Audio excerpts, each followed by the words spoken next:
ยองเซียวสบายดีทุกคนคอยอนุสักเซคำจากประเทศเกาหลีโอเคมื้อนี้คอยกับสิพาทุกคนไปเบิ่งออมหอกบ่ออกกำลังกายภาษาเกาหลีก็จะว่าเชยุควัน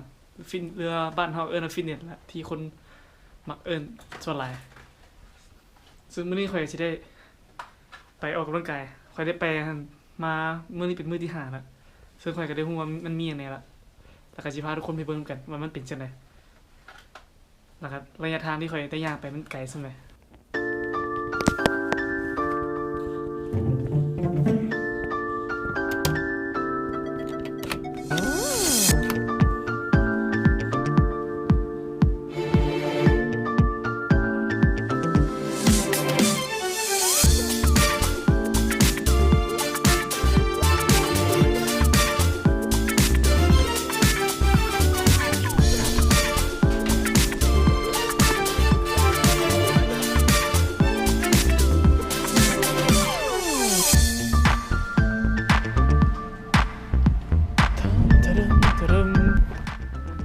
โอเค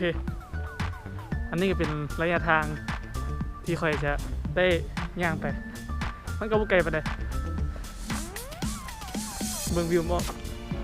โว้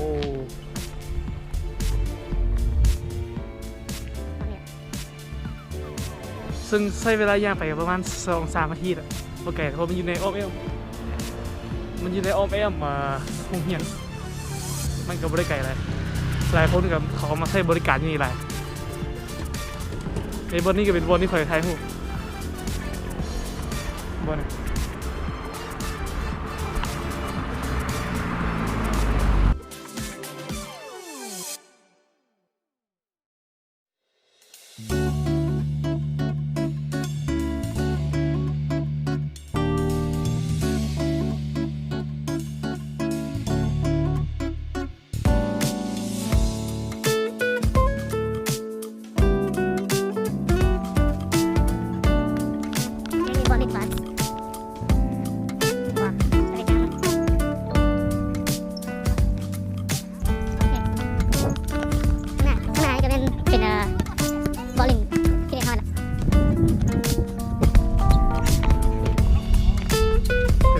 จะไปเห็นน้ำกันว่ามันเป็นยังไง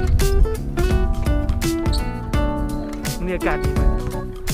ไม่เย็นไรบ่ฮ้อนไรพอดีงาม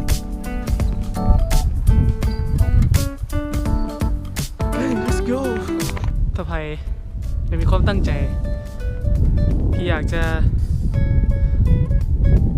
เรียนภาษาเกาหลีหรืออยากมีเรียนอยู่ประเทศเกาหลีเราต้องมีเป้าหมายนะเพื่อจะเป็นการดีแล้วก็เขาเชื่อคนลาวทุกคนเขาเก่งเลยว้าวใครมีอย่างที่อยากจะถามค่อยหรือว่ามีอย่างที่อยากจะให้ค่อยเฮ็ดสามารถคอมเมนต์ลงในวิดีโอนี้ได้นะคอมเมนต์ลงว่าต้องกายเพราะค่อยกับคลิปคอนเทนต์อย่างบวกกันครับทุกคนบ่ช่วยกันค่อยเฮ็ดวิดีโอนี้ขึ้นมาเพื่ออยากช่วยทุกคนโอเคพัฒนาตัวเองกันเรื่องวิดีโอนี้ก็ค่อยพัฒนาตัวเองตลอดเลยเพราะค่อยเฮ็ดวิดีโอมันเป็นค่อยแสดงความกล้าหาญตัวเองในการอัดวิดีโอแล้วก็กล้าว่าในหน้ากล้องทุกคนเขาต้องควรเห็นเพื่อจะมวยคนเห็นเขาต้องควรหาจุดตัวเองจุดใดที่ตัวเองเด่นแล้วเขาควรซื้อมาให้ทุกคนได้บ่แม่นเก็บไว้เพียงผู้เดียวก็คือมีดคมแต่ว่าบ่ออกมาใส่มันก็คือเก่าแหละโอเคก็ตามนั้นทุกคนใครมีอย่างอยากถามค่อยก็ถามมาได้คอยเป็นกำลังใจให้ทุกคนที่กำลังพัฒนาตัวเอง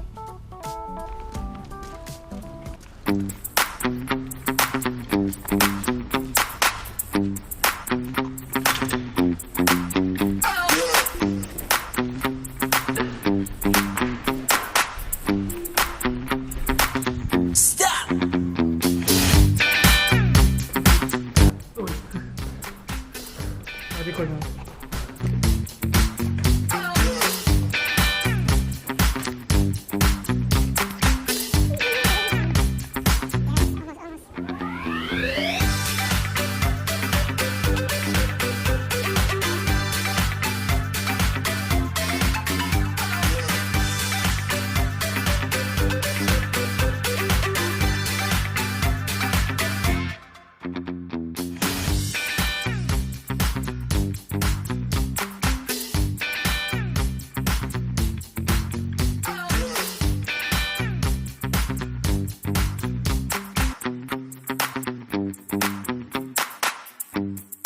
See you. Introduce yourself. In Korean? Up to you. In English. 저는 프레셔스예요. 지금 운동? 네, 운동해요. 네. 만나서 반가워요.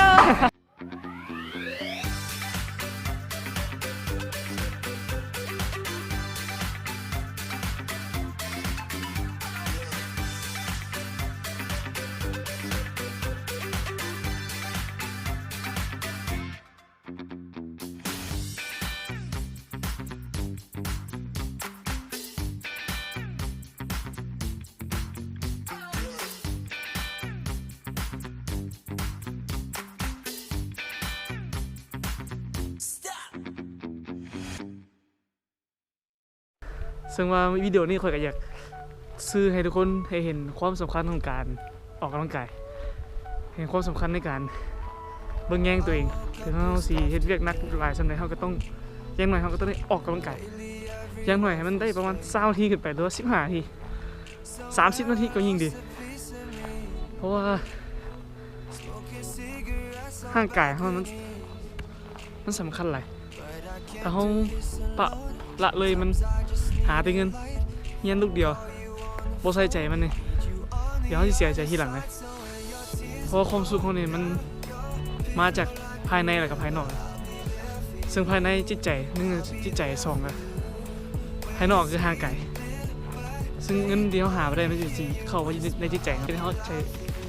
อบอุ่นแล้วก็อยู่สบายแต่ว่าห่างไกลนี่เขาต้องเป็นสิ่งหนึ่งที่สำคัญเลยเพราะจิตใจเขามันอยากนี่เขากินเองเรื่อยเปื่อยแต่ว่าที่ใจเขามันบ่อยากออกมีแต่กินเข้าไปแต่แบบบ่มีกันเอาออกเพื่อให้ร่างกายตัวเองแข็งแรงนะซึ่งว่าจุดนี้เขาก็ต้องเห็นจุดนี้เป็นจุดสำคัญนะเมื่อเราคอยเป็นใครว่ามันนี่คอยเป็นห่วงทุกคนห่วงตัวเองนะเหมือนกัน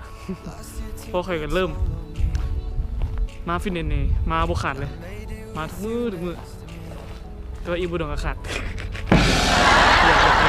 ขอไว้ยังสั่นอ่ะอย่างหน่อยทีนึงเขาต้องออกประมาณ3 เทื่อหรือว่า2 เทื่ออย่างหน่อยให้มันได้3 เทื่อก็ยิ่งดีนี่ที่เขาบอกเลยก็บอลที่เขายืนบอลที่เขาย่างมันนี่ก็ขัดเลยวะก็ย่างก็ไปหอพักแดดดีก็มีแต่เท่านั้นนะทุกคนอยากให้ทุกคนใส่ใจสุขภาพตัวเองอย่าปะละเมย